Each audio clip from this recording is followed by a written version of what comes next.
Hello and welcome into a Thursday night edition of the PHNX Diamondbacks podcast. My name is Jesse Friedman, joined by the one and only Damon Dog, aka Damon Farrell, who is wearing some lovely shades here this evening as the Diamondbacks split a 4-game series with the Atlanta Braves. Damon, this was quite a game. Diamondbacks a shutout victory. They win this one 1-0. Brandon Pfaadt was outstanding. Eugenio Suárez scored the only run of this game with a solo homer, and Jake McCarthy, Damon, made the catch of the year? ? Would that be outrageous to say? No, I think most people would say it's the catch of the year. It's the most memorable catch, absolutely. So we'll get into it a little bit more. I have some thoughts on that catch, but overall, what a just massive W tonight. I mean, you split with the Braves. You have a decent Blue Jays team coming up, and right before the All-Star break. But losing this series to the Braves 3-1 especially after you blow a game in the first game of the series, it's pretty massive. It's big for this team. So they've been showing a lot of fight recently, and they've been playing some at least competitive baseball for the last month or so, where they're going in, and even when they lose, they're losing close games where they had a shot. Yeah, I mean, the Diamondbacks, they took 2 out of 3 from the A's. They took 2 out of 3 from the Dodgers. They took 2 out of 3 from the San Diego Padres. And even after dropping the first 2 games of this series, the first one in particular in very ugly fashion, as you alluded to, D-backs find a way to bounce back and split this series. And they get back to 500 in the process. They are 47-47, I believe, exactly 1 game now out of the wild card picture in the National League. I guess we have to talk about Paul Sewald, Damon, and the context of that catch in the 9th inning. Definitely, yes. Yeah, this was Sewald did get Austin Riley to strike out, and then Matt Olson comes up, and this wasn't a terrible pitch. I mean, Sewald has been very adamant in recent conversations with the media that he's trying to throw his fastball up basically all the time, and anytime he doesn't throw a fastball up, that means it probably wasn't located in the right spot. However, that pitch to Matt Olson in the 9th inning was a fastball that was on the upper outside corner. It wasn't above the zone. Maybe he would have wanted it above the zone in that spot, but it wasn't a terrible pitch by any means. Matt Olson is a very, very good hitter. This is well documented at this point. He goes opposite field, takes it to left, and Jake McCarthy just makes an outstanding catch, leaping over the fence. It was a little hard to tell for me in real time, Damon, whether that ball was actually going over the fence or whether it would have just been whether it would have bounced off the wall and been a double, which of course still would have been a pretty big deal for the Braves. But I'm pretty sure that would have gone over the fence if Jake McCarthy hadn't intervened. Yeah, I mean, I think honestly, I really think it could go either way. I think a lot of people's initial reaction was like, I don't know if that one would have gone over or not. I saw some people in I was watching on a service of sorts on an incognito window, and a lot of people in the chat there were saying it wouldn't have been a home run, but regardless, it's still a huge catch, and it's great to see from Jake, who a lot of people counted out going into this season, like if he'd even be a big part of the team, and he's been probably a top 5 hitter on the team so far this year. So it's tough to envision how the season would be going without Jake right now. So honestly, just like another big moment for him in a big season that he's had first half of the year. Well, I guess people don't want to just hear us talk about Jake McCarthy's catch. They want to hear Jake McCarthy himself talk about his catch. So this is about 2 minutes long, but there's some fun stuff in here. So here is Diamondbacks outfielder Jake McCarthy on what certainly appeared to be a game-saving catch in the 9th inning of this game. Yeah, it's good to help out our pitchers. I think it was probably like an overrated catch. I was in position. All I had to do was like jump a little bit and reach over the fence. So, I'm just happy. It was a big situation for it, and our pitchers really balled out today. So I'm glad we came out with the win. Yeah. I mean, it was pretty high fly ball. I think I was playing relatively deep too, so it's not like I was sprinting and like I hit the wall. I was kind of there for a second. So again, like I get the moment, but I think a play like that's kind of a little overrated. Did you run a double or a homer? That I really don't know. Yeah, I think it was over, but who knows? Maybe we're just poking holes in this entire conspiracy. Who knows? What are the things you're thinking about when you're going up for that? Is it all just about kind of where the wall is, or? Yeah, I mean, I think we're taught just get behind it, or in that case, just get as far as you can. Get under it, and then it's easier to make a play when you could your feet are set and you jump and you kind of know where the wall is. So again, yeah, it was just I got a pretty good read. Just one of those balls that you want in like batting practice. That's like perfect. It's not like you don't have to jump too high. So I don't know. I'm just happy with the win. Was that a tougher play? I'd say so. You're running. I'm looking. I also have to see where Gritch is. I didn't know if Gritch had a read on it. I wasn't really sure where he was playing. You got the wall coming up on you, but I feel like in center, you're a little farther away. You feel like you could maybe get better reads. So it was more so just like getting there full speed, because I had a pretty good idea of where that was going to end up. Much of the history of Robin? That was my first. Yeah, and I Canseco'd Geloff's last week, and then I had one against the Braves 3 years ago, where it hit off my palm and went over, but they crossed each other at first, so it ended up just being a single. So I just didn't think it was in the cards for me for a second, but I'm glad I broke that streak. Overrated, Damon? Did Jake McCarthy just say that his game-saving catch was overrated? How do we feel about this? So I was prepared in here to come in. I didn't know that we were going to get, audio of Jake talking about it. And I was prepared to come in here and say, I think that's kind of a play you hope your outfielders would make at a major league level. Like, he's camped under it. He has to jump and time the ball getting there. But that's kind of a play that like a average to above average outfielder makes, I think, in that situation. So I kind of agree with Jake with it being a little bit overrated, to be completely honest, but still a huge catch. And no one's a bigger Jake McCarthy fan than Paul Sewald tonight. Yeah, we don't have video of this, but Jake was also asked what Sewald said to him as he was walking off the field, and he was like, he just gave me a hug, and you can certainly understand why. I definitely. I was gonna say real quick. Also, Jake is I feel like he's like an almost big play guy. Like he almost makes a million big plays, but he with the Cansecoing, the ball last week, or that ball hitting his palm that he's talking about earlier. He's always in a good position to make a play, and then it just doesn't really work out. So it's good to see him finally get one. Yeah, I think I'm with you. On one hand, the context of the situation, it's hard to call a play like that overrated for me. Because very true. This is a game-tying homer. I mean, this is Paul Sewald's fourth blown save in 5 tries. If that's what happens, maybe the D-backs are still able to come back and win. Who knows? But still would have been a pretty devastating moment for this team, frankly, if that ball had gone over. But you're right. This wasn't, I mean, I think the most impressive robbed homers are like line drives. Those are the ones where timing it up is really challenging. This was like a ball that was just skied way up in the air, and it did go far. I mean, Matt Olson has some serious pop in his bat, but McCarthy was able to just kind of camp under it. And it's not like he showed off a 60-inch vertical or anything to make this catch. It was pretty reasonably within his range. But nonetheless, yeah, I mean, just an enormous play. And what I think makes this especially impressive for McCarthy is that the inning prior, he made another very impressive catch that was kind of closing the gap in left center field, another big spot with Ryan Thompson on the mound, a bit of a shaky 8th inning for Ryan Thompson. He was able to work out of it. But Jake was able to close the gap on a ball that was hit really far into left center field. And you heard him in this clip. He said openly, he thinks that play was actually more difficult than robbing the homer in the 9th. But it just speaks to Jake McCarthy's ability to kind of move around the outfield and be pretty comfortable at all 3 outfield positions. Yeah, definitely.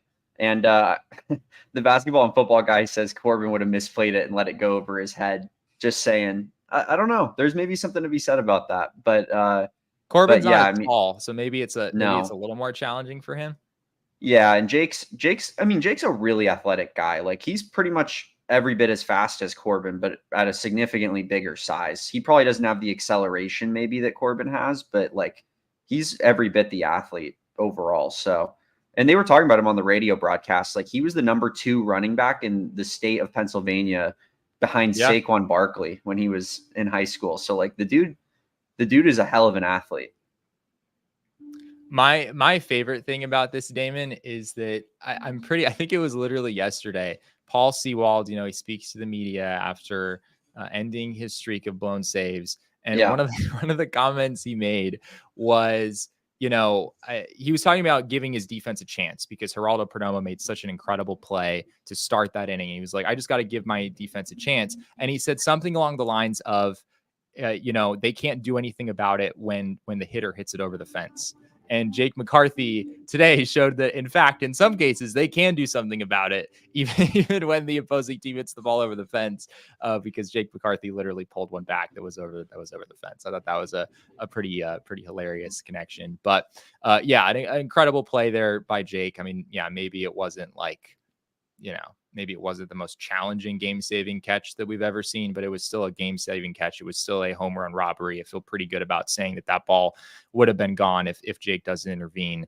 And that wasn't the only really good defensive play by the Diamondbacks in this game. I mentioned the play that Jake made in the 8th inning. Christian Walker also made a really outstanding play. I have that in my notes here. That was actually to start that 8th inning, I believe.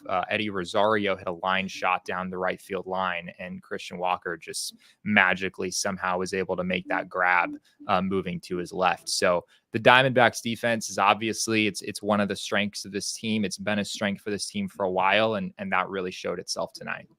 Yeah, and another play Christian Walker made was that double play. I believe it was in the 6th inning. Yeah, when Pfaadt gets a runner on early in the 6th inning, and then they turned 2 on a pretty tight double play. I think it was Kellenic, and he's a pretty fast guy. So they were able to yes, Jacob, I am in the frozen tundra of Antarctica. I'm being dead serious. I have a thermostat in my room because it's so cold in here. 64 degrees. 64 degrees in my room right now. Freezing cold. So I had to put a hoodie on.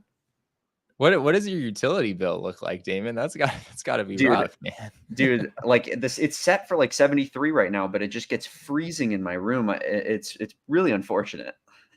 I mean, there are worse things to be happening this time of year in Arizona, that's for sure. I guess we also should talk about, this game, not just about the Diamondbacks defense. It was also very much about their pitching as well, specifically Brandon Pfaadt, 6 scoreless innings in this game. It was perfect through the front 3 innings. He faced the minimum through 3. I'm sure people are all up in Steve Berthume's business because I wasn't watching, but I'm told that he mentioned no hitter a couple of times. So maybe that's what killed it.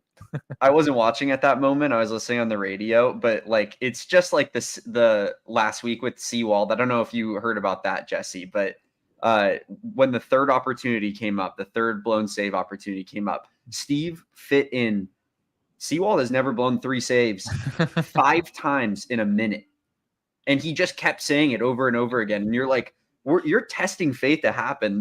That's not shocking that he did that with Pfaadt.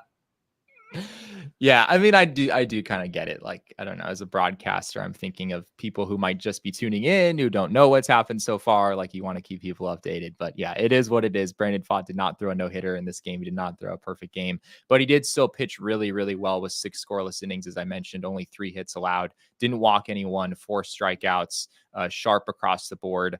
And let's hear from the man himself. Here's what Brandon Pfaadt had to say about his outing tonight.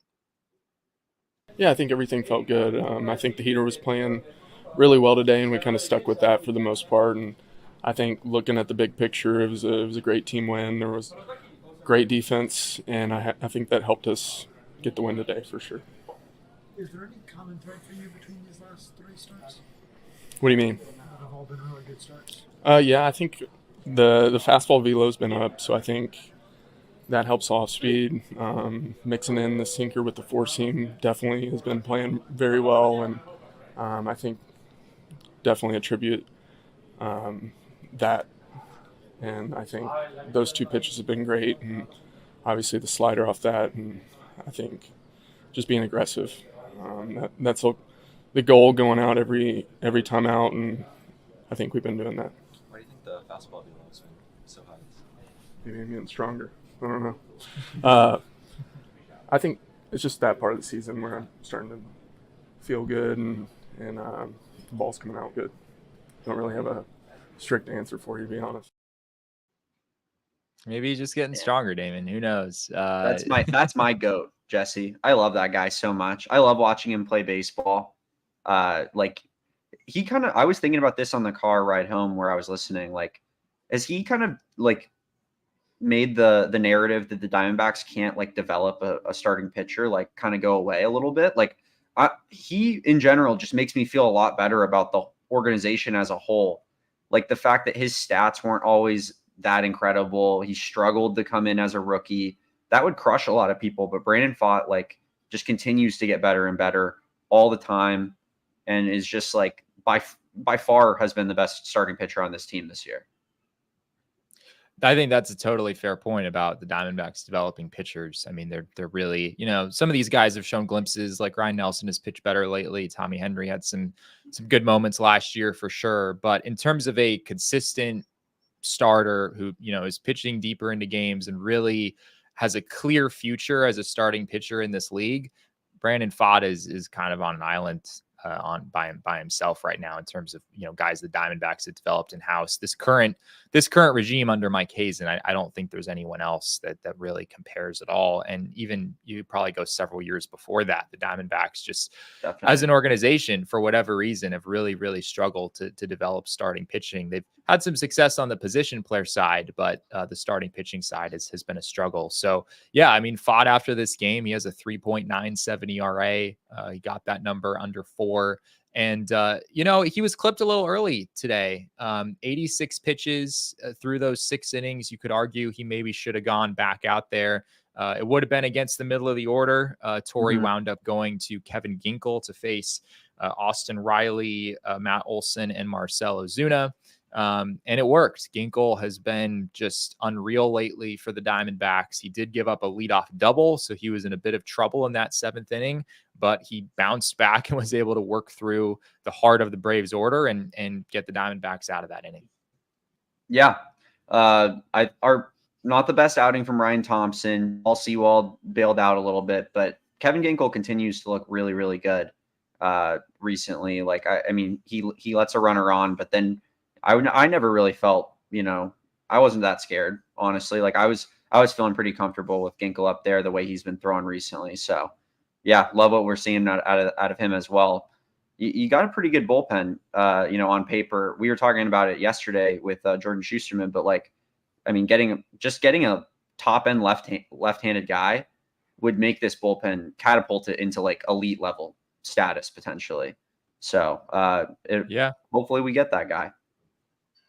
Yeah, I don't think that's crazy to say. And Ginkel has been a huge part of that for the Diamondbacks lately. If you look at his last 19 appearances, that is 19 2/3 innings and literally 1 run that Ginkel has allowed in that span. That is a 0.46 ERA.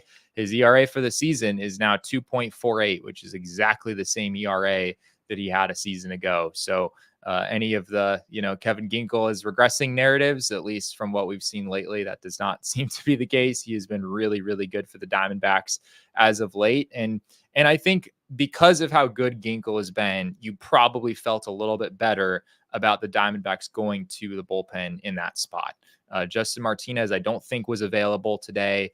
He threw 29 pitches 3 days ago. He threw, I believe, about 20 pitches yesterday. So Torrey didn't say that. We didn't ask him, but I suspect that Justin Martinez was off the table for tonight. So you pretty much had Ginkel and Thompson and Sewald as your back end guys. Joe Mantiply had thrown in 4 out of 5. I don't think there was really any circumstance where the D-backs were going to go that direction. So Ginkel continues to be outstanding and not a great day for Thompson or Sewald. There were some rough moments, but they were. Are you concerned about Ryan Thompson at all?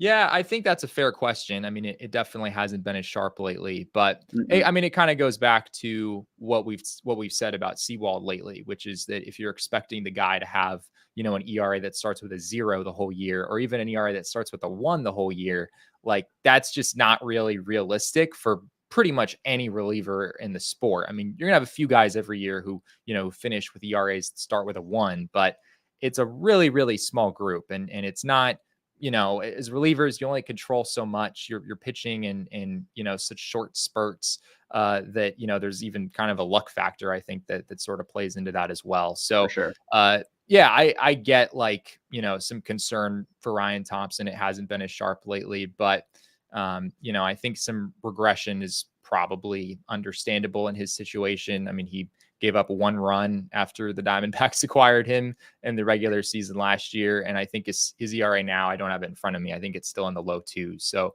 hard to be too worried about him right now in my book. Yeah, no, I'm not concerned. It's 2.04 right now is his ERA, so still very, very good.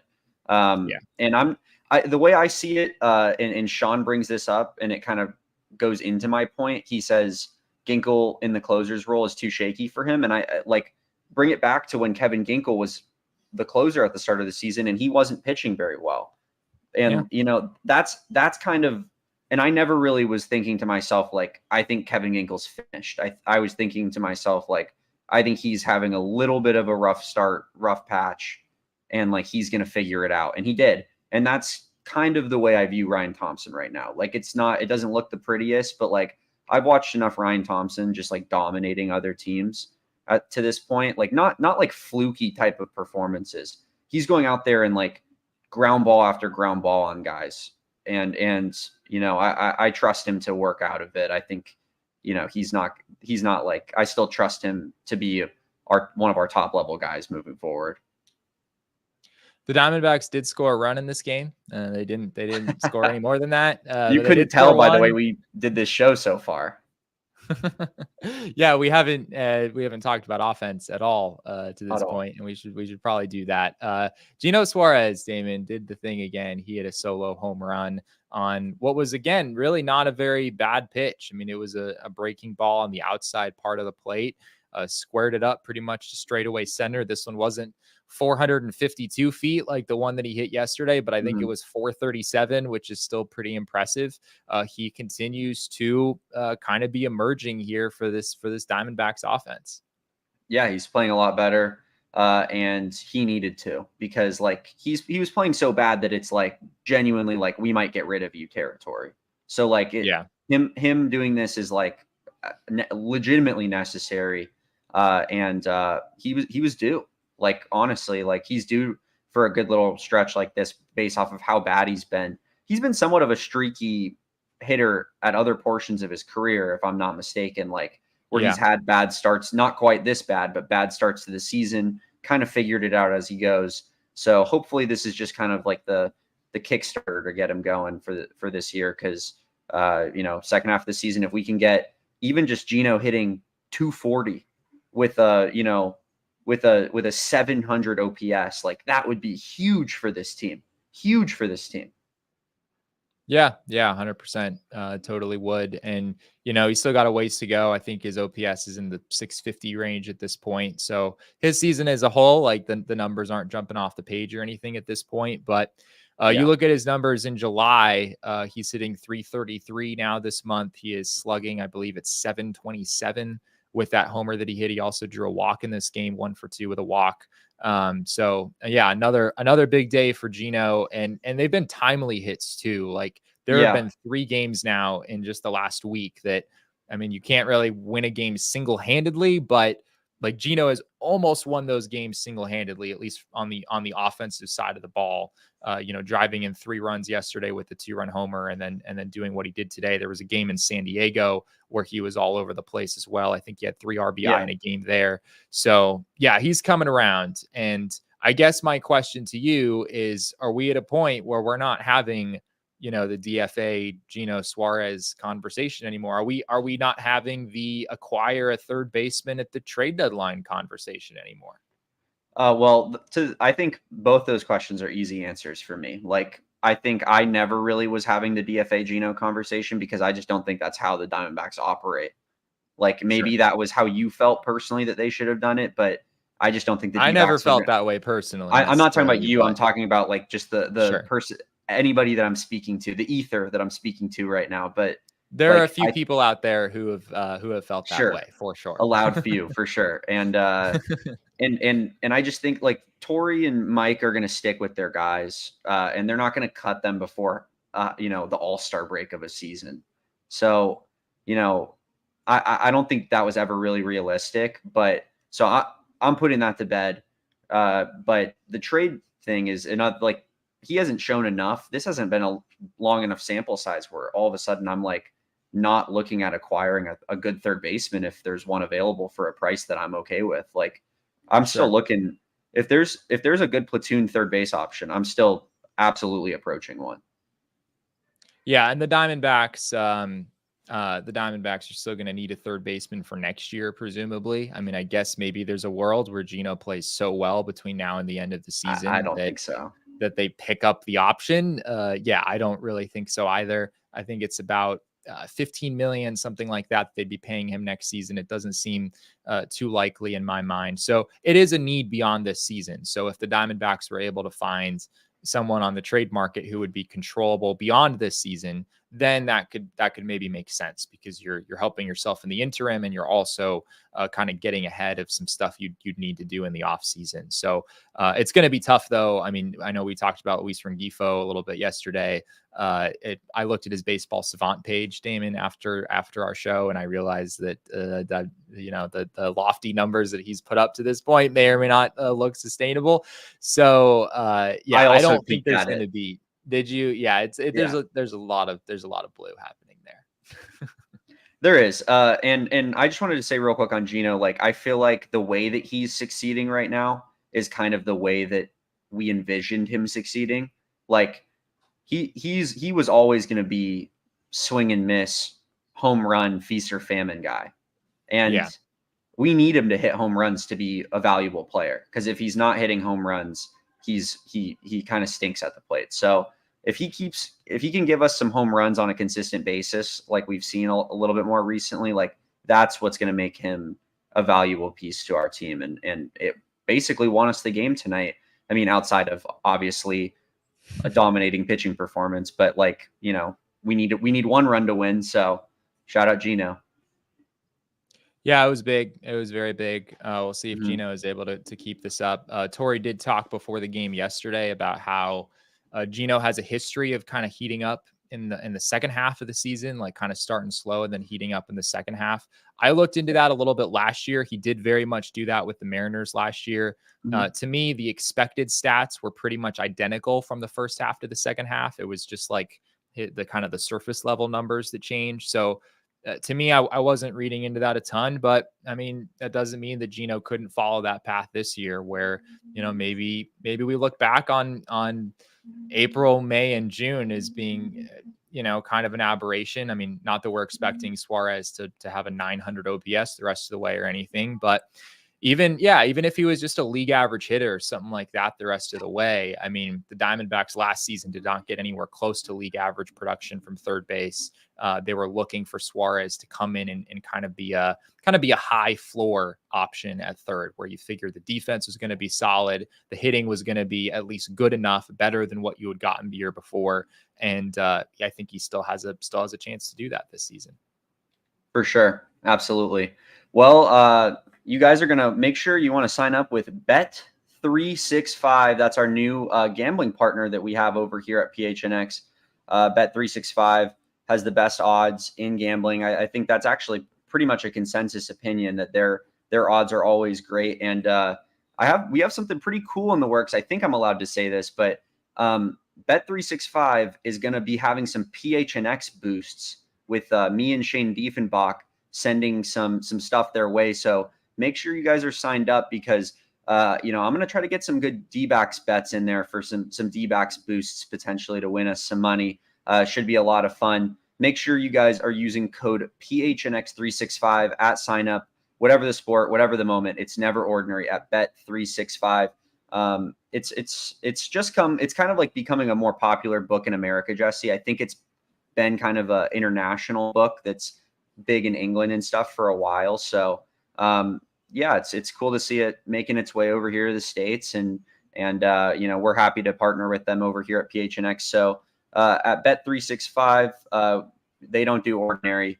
So we believe in every sport should be epic. Right now, new customers can choose between 2 offers when they open an account at Bet365. Use the code PHNX365 to sign up, deposit $10, and choose between either the bet and get offer, where you place a bet of $5 or more and get $150 in bonus bets, or the first bet safety net offer by placing a bet of up to $1,000. And if your qualifying bet loses, you receive a match refund in bonus bets. Whatever the sport, whatever the moment, it's never ordinary at Bet365.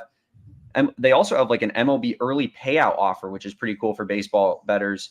If your team goes up 5 runs, you get an instant payout. So it's good for the Diamondbacks, because there's been a lot of times this season where they've been up a pretty big amount and then the lead somehow finds its way going away. But yeah, make sure you guys head on over to Bet365, download the Bet365 app, use code PHNX365 when you sign up, choose your offer, and find out why it's never ordinary at Bet365. Must be 21 plus and physically located in AZ.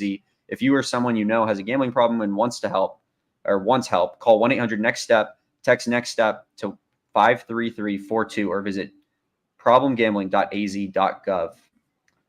And we have a new sponsor alert.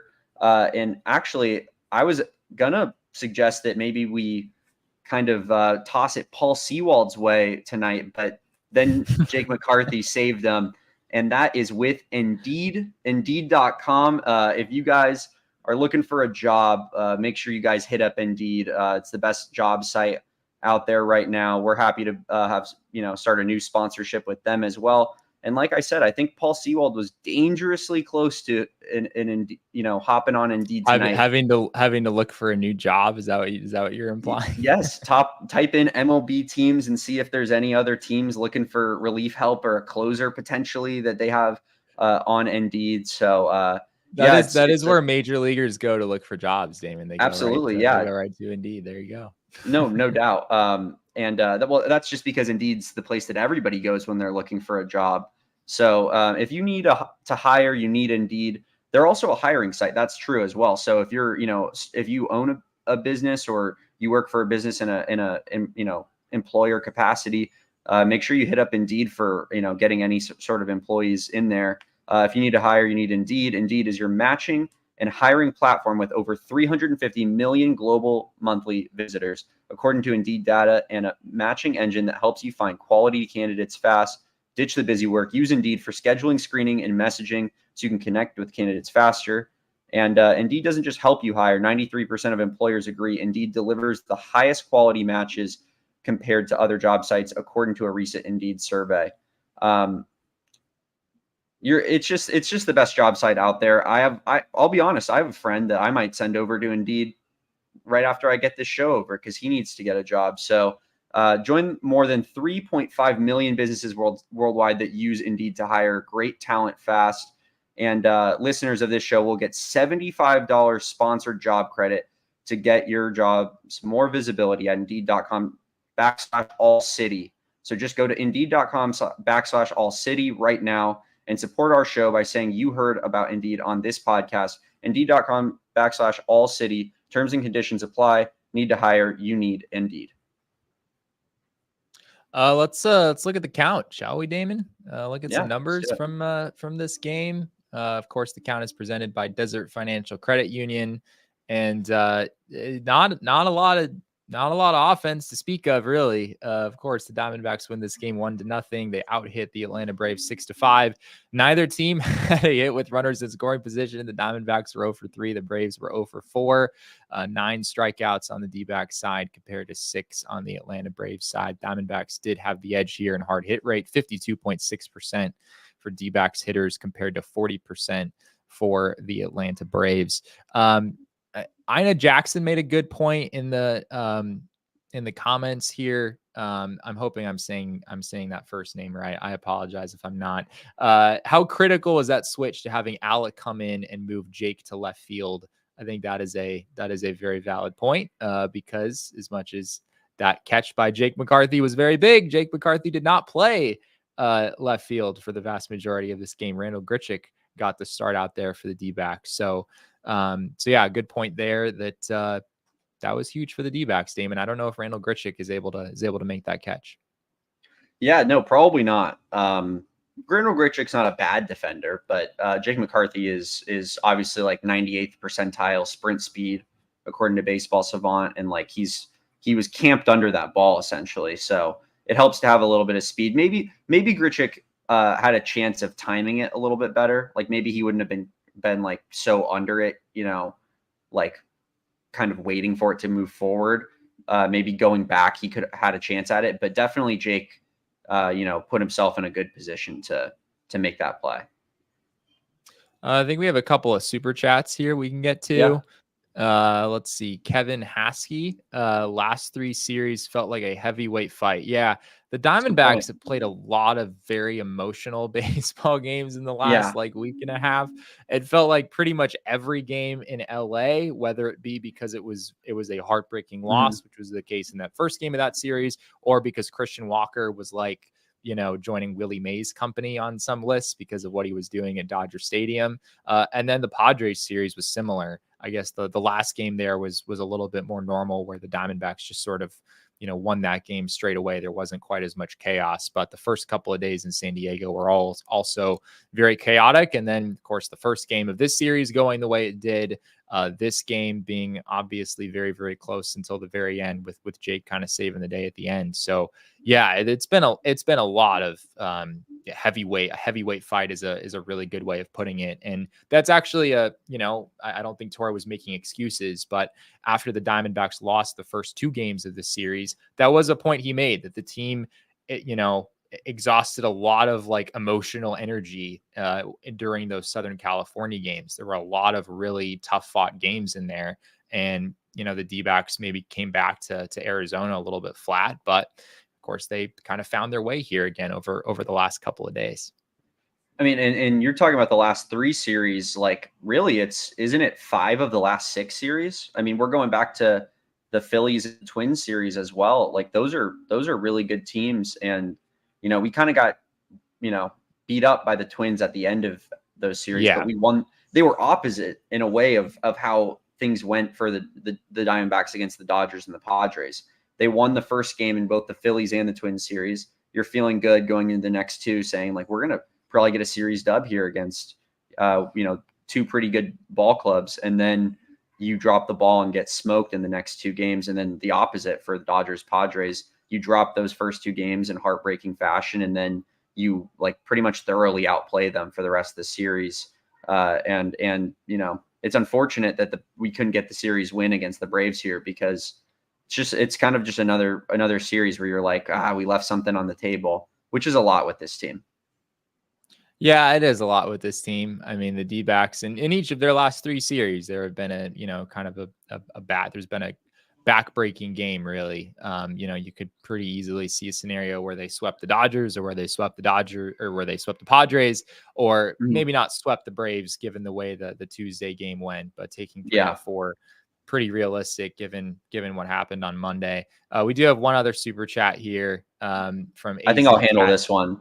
Yeah, AZ Cats G says bear down Ginkle. $2. Thank you, AZ Cats G. I met AZ Cats G at pickleball when we did our trivia at Chicken and Pickle. We actually didn't play pickleball that night, but we did our trivia night out there, and he's a very nice man. Met him and his lovely wife. There you go. Thank you, man. I imagine he's a U of A alum, so of course he's a nice guy, right, Damon? I mean, must be a great guy. Let's get to our king snake for this game.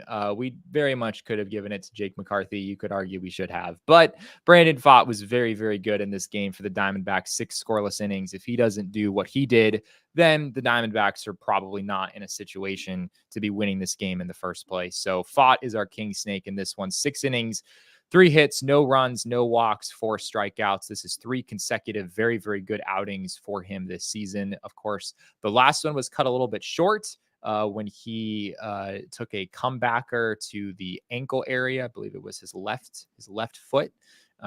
Hit pretty hard at 98 miles an hour off the bat of Luis Arraez, if I'm remembering correctly. It bounced a long, long way. Diamondbacks removed Pfaadt from that game immediately.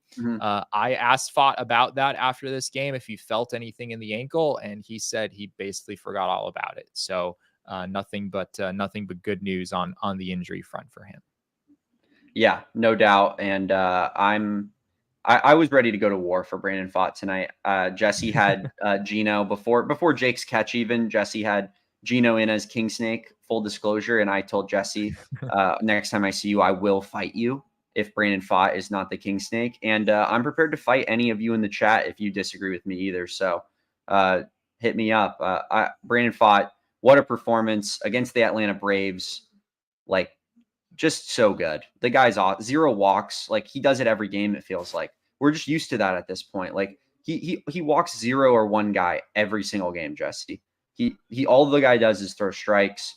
Yeah, he really does. Sorry, I think I had a slight glitch. You guys can still hear me, hopefully. Yeah. Yeah. Okay. Sweet. You're good. Yeah. You're right. Brandon Pfaadt, his command is, that's always been a strength from the moment he came in the league. I remember Brent Strom, one of the first comments he made about Brandon Pfaadt in the early days last year was that this guy loves to be in the strike zone, almost to a fault is really the point. Yeah. Strom, like, you can actually throw too many strikes. I mean, they're yeah, for sure. Want to keep hitters guessing a little bit. You don't want them to just always know that they can swing and, at basically everything and have a decent chance of getting a pitch in the zone. And I think although the walks have certainly stayed down for him, he's also balanced that a little bit and kind of learned how to exit the zone at the right times as well, which is another big thing for him. He mentioned the velo ticking up earlier. I think that's also been a big development for Pfaadt in recent days. It averaged, I think it was 95.4, something like that in this game. So that's up a couple of ticks from what he's averaged this season. It was a little low early on in the year, but the D-backs slow played him a little bit in spring training, and you can understand why with how deep the postseason run was and all that. So good to see the velo ticking back up there for Pfaadt. 95 feels like a good spot for Pfaadt. Like, if he's throwing 95 average, that's pretty solid. It feels like, to me at least. Did you know, by the way, I found this out today, Paul Skenes' average fastball is 99.1, Jesse. Yeah, average. It's pretty ridiculous. I mean, he pitches like 6 or 7 innings every game too. It's not like these are short outings. Like, he's going out there and just shoving 100 for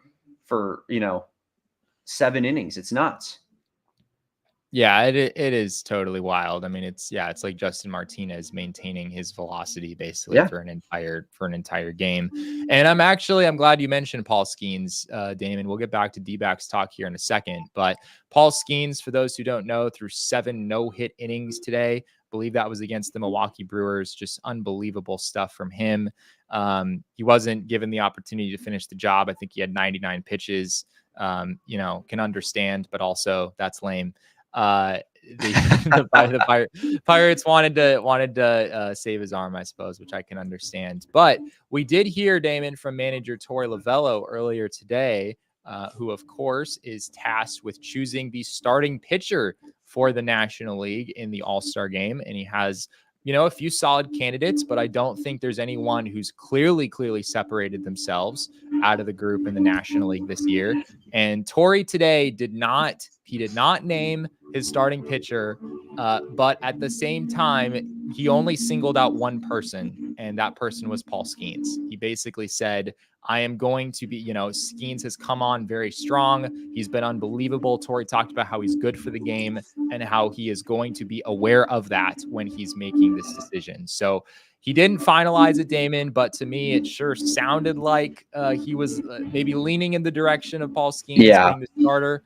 And that feels like the right move. I mean, there's not a correct answer in this kind of situation, but that almost feels like the correct answer. I mean, if you want people to watch this game, if you want people to get excited about baseball on Tuesday in Arlington, it's hard to imagine a better way for that game to start than with Paul Skenes on the mound. Yeah. I think if it's down to Paul Skenes versus Zach Wheeler for, who should start in the All-Star game, like, I'll tell you who Rob Manfred in Major League Baseball wants starting in the All-Star game, because Paul Skenes is like going to be like the new face of the league almost, or one of them. He looks to be like genuinely a generational pitcher from what I've seen from him. And like, I definitely think I know a lot more about position players and how you're supposed to play balls defensively and things, approaches at the plate, like that's more my expertise. But like just watching Paul Skenes, like the way he's carving up these guys is unbelievable. I like out of a rookie, and he's just massive too, isn't he? Like he stands on the mound and he looks like a giant.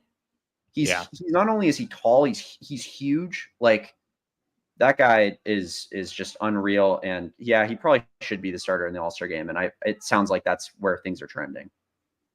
Yeah, he's listed at 6'6", 235. He's a very, very, very, very, very large man. And yeah, I mean, you look at the numbers up to this point in the season. He's only made 11 starts because he, of course, did not start the season in the big league. So he's lagging behind a bit in terms of innings, but still 66 and a third innings. He's averaging just over 6 innings per start. He's allowed 14 runs. He has a 1.90 ERA, a 0.92 WHIP, a 202 opponent batting average. Just over 12 strikeouts per 9, walking less than 2 per 9. These are outrageous numbers. These are numbers that if you put up these numbers over the course of a full season, I think you're the obvious Cy Young winner. I mean, a sub 2 ERA, a sub 1 WHIP, that many walks. He has 89 strikeouts to 13 walks at this point in the season. I understand people who would be like, oh, he hasn't earned it because he hasn't done it for as long. He hasn't pitched as many innings as some of the other guys have. But on an inning for inning basis, he has been arguably the best pitcher in all of baseball this season, or at least the best pitcher in the National League. So, Torrey seems very much dialed in on that. And it is his choice. But, he said he's gotten a lot of text messages from family members and friends and coaches. And, I'm sure the league has a role in that as well. But it is ultimately his decision. And I'd be a little surprised from what I heard today if Paul Skenes wasn't ultimately the decision there. So, hard for anyone to get mad if that's the choice. I'd be surprised if there wasn't just like a outpouring of support if Torrey went that direction. Would be pretty cool for you guys to see Paul Skenes' first All-Star appearance, and he's going to be the starter too. Like, that'll be a pretty cool moment. Yeah, we're gonna be on the Paul Skenes beat when we're in Arlington for sure. Ketel Marte, Torey Lovullo.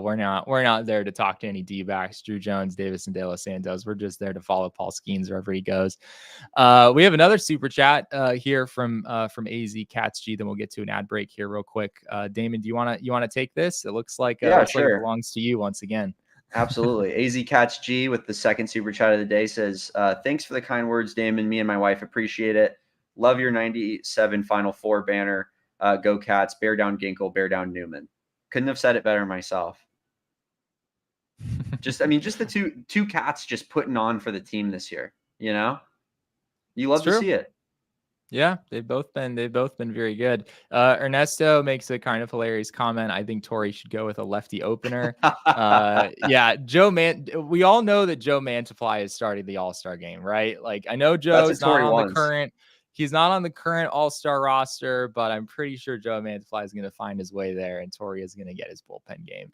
No, that's not going to happen, but very, very funny comment nonetheless. Do want to tell you all real quick about our friends over at Desert Financial Credit Union. Of course, if Derek were here, he would talk to you about how he started his homeownership journey with our friends over at Desert Financial Credit Union. He might make fun of you, Jesse, for buying a house at a different time than he bought a house, because our friends over at Desert Financial Credit Union got him a great mortgage, and he likes to throw that in Jesse's face a lot. Yeah, he does. I'm still very disgusted by. I think Derek's interest rate starts with a 2, which makes me cry every time I hear it. I know.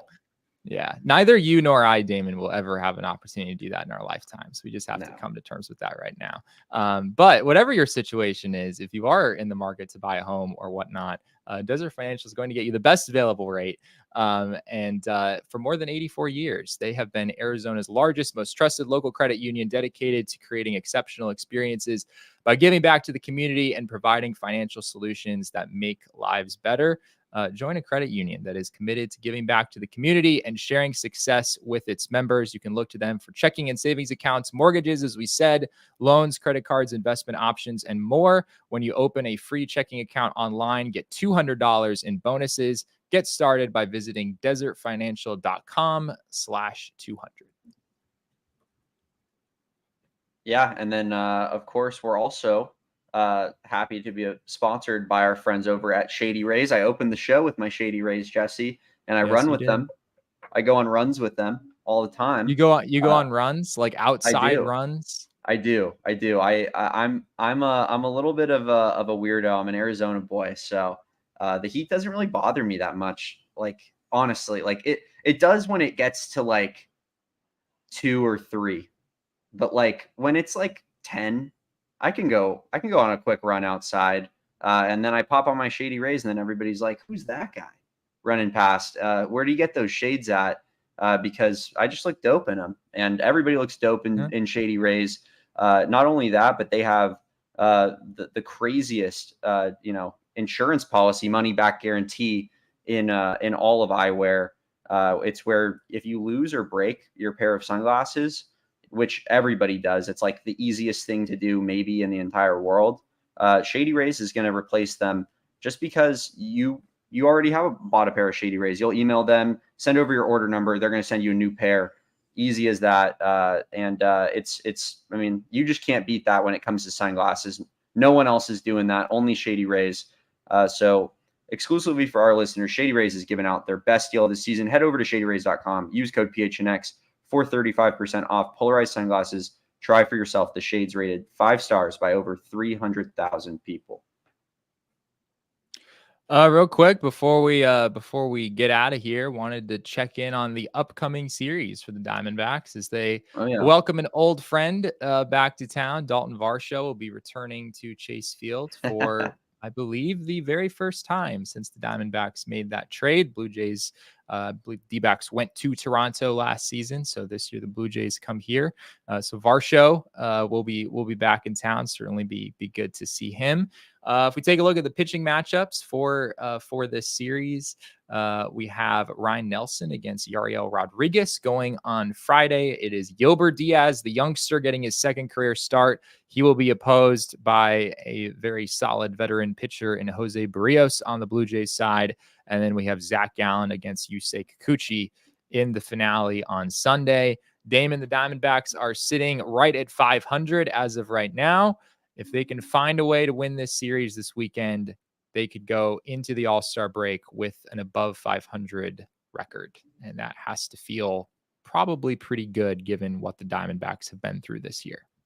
Yeah, given the circumstances, that would be pretty nice. I also just want to say it's impressive that Gilbert Diaz is as good as he is without shoulders. I think it's really just an impressive feat. But no, I mean, seriously, like, can we get the guy a headshot that has shoulders on it? ESPN or MLB?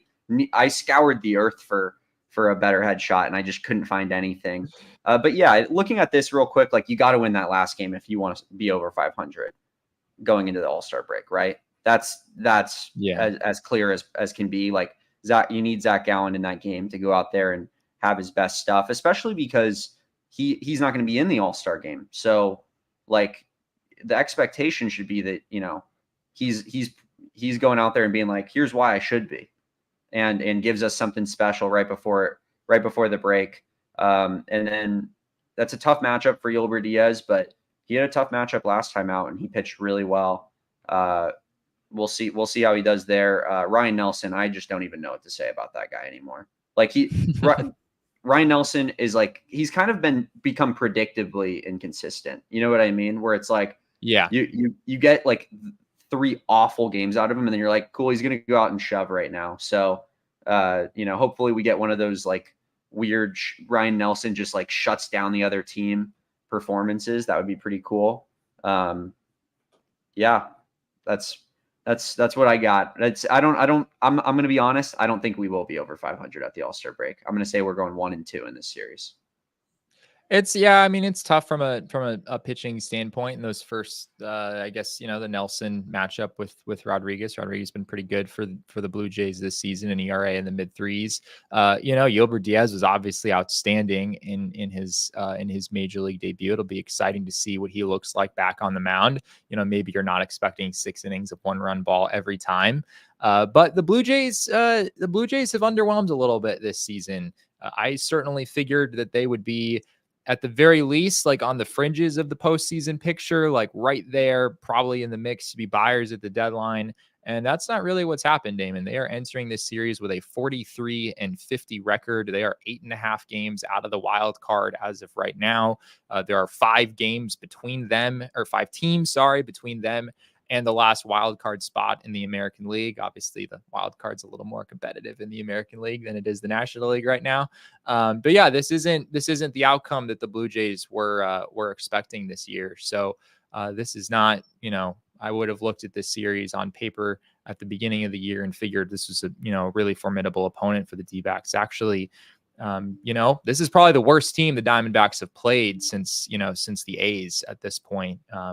Given the Braves and the Padres and the Dodgers, those are all above 500 teams, obviously. So be interesting to see how it works out. You mentioned Gallen in the Sunday game. The D-backs reshuffled their rotation a week or two ago in order to get Gallen that extra start before the break. So they tried to make it work so that they could get an extra outing for him. And that's it. That'll be an interesting one, Damon, because we haven't really seen Zach Gallen be consistently good since coming off of the injured list. He was very, very good in that start against the Oakland A's, the velo and everything. And then he went into Los Angeles and was throwing even harder, touching 98 miles an hour.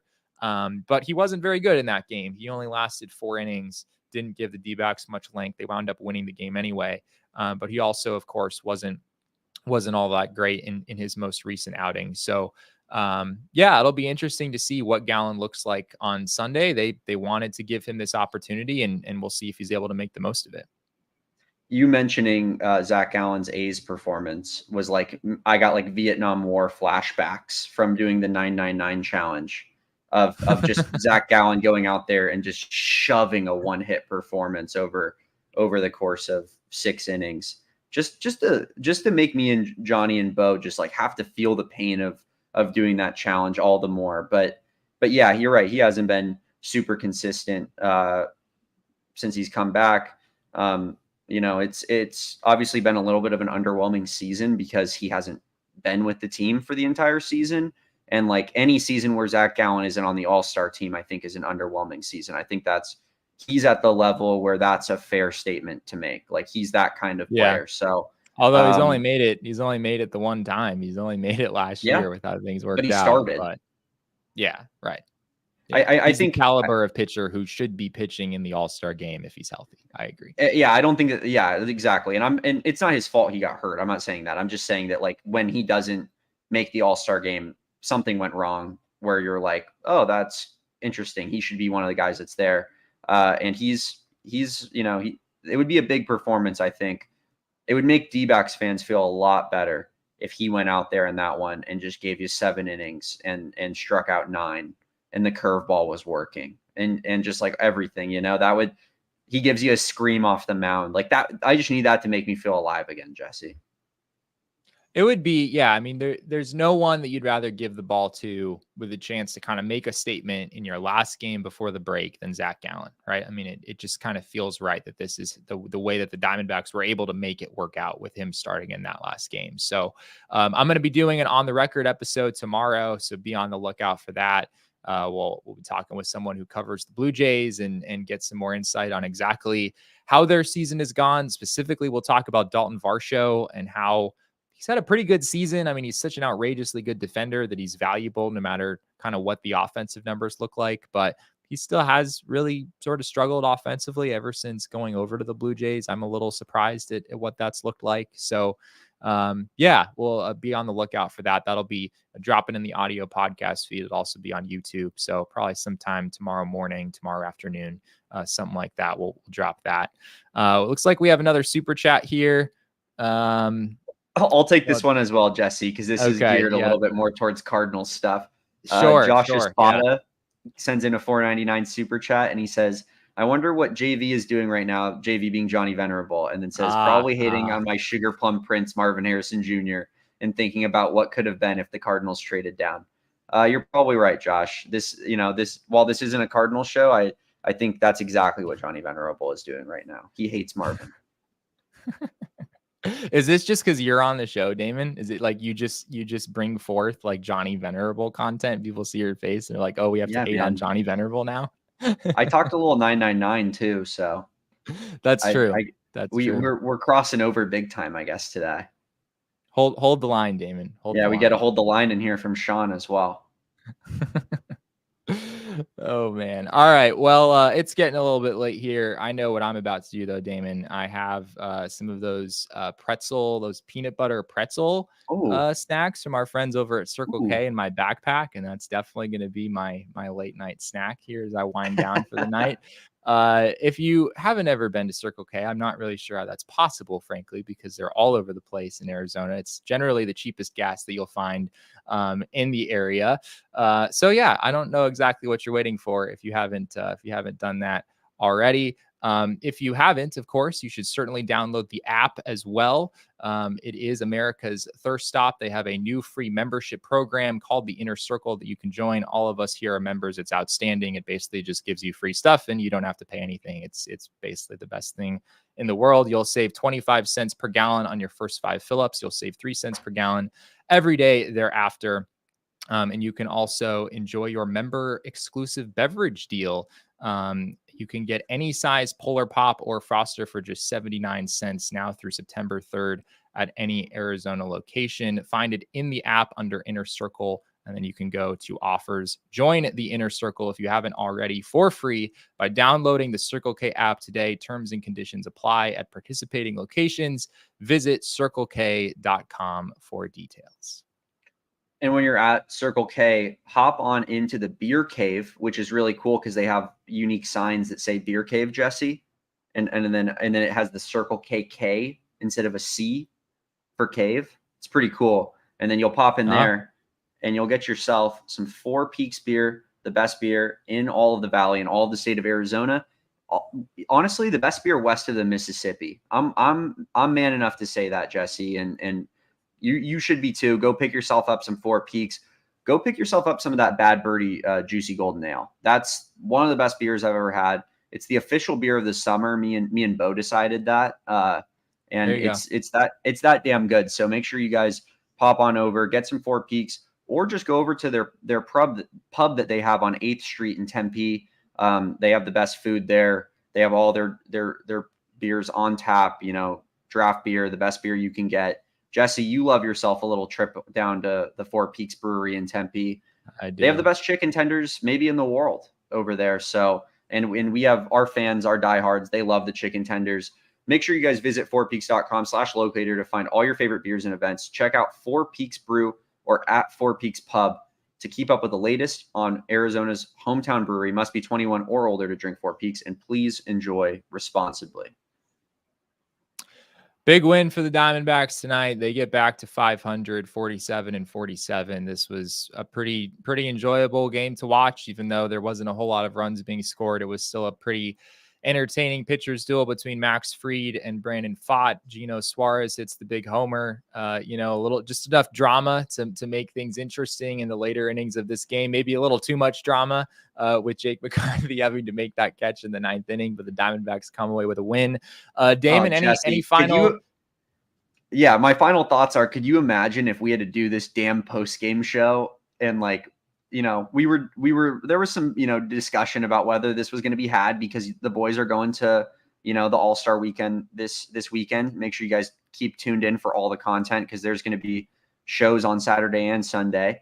And so there was some debate as to whether we were going to do this show. Can you imagine if we went this entire game? We were winning after the 5th. We had bases loaded, didn't score anymore. And then Paul Sewald gives up a home run there in the 9th. And we go to extras and we lose in extras. I mean, I don't know if I would have been able to make it through the show. I would have been sitting here just like this the entire time, just pissed. Like that would have been brutal. Yeah, I probably would have had to do like 80 or 90% of the talking while you just sulked on the other end. So and then just interrupted you and just but why do we keep throwing him out there? Just like in the middle of your sentences. Yeah, I'm pretty sure that's about how it would have gone. Thank you to all of you for being patient with us. Derek off Definitely. tonight, dealing with a bit of a personal situation that came up, so we had to go live after all of the post-game interviews and whatnot. So I know it took us a while. Thank you all for being patient with us. If you haven't already, be sure to give us a follow on Twitter. You can find us, our whole beat account at PHNX_DBacks. You can find me on Twitter at Jesse N. Friedman. You can find Damon at Damon Dog. I am Damon's dog. Bark, bark. That never feels right when Derek isn't here. It's not the same without Derek. And I just wanted to say real quick that, Derek did disclose, the reason that he, probably wasn't on the show tonight. And I'm sure that, we're all thinking about Derek and we love Derek. So if you guys wanted to, slide into his comments and just tell him that you're thinking about him, I think that would go a long way and he would really appreciate it. Derek definitely loves all you guys. So that would go a long way. Yeah, absolutely. Our thoughts are certainly with him tonight. Thank you again to all of you for being with us here this evening. It's been a lot of fun breaking down this game and having all you guys here hanging out with us. Again, be sure to follow us on all the social platforms if you haven't already. We'll be back with another post-game show tomorrow night. So be sure to join us for after game 1 of that series against the Toronto Blue Jays as well. There's that on the record episode previewing the series that'll drop sometime tomorrow in the late morning, early afternoon. So be on the lookout for that. Thanks again to all of you for being with us here tonight. And remember, kids, baseball is fun, but it's so much more fun when Jake McCarthy is playing left field. We all silly like the mayor.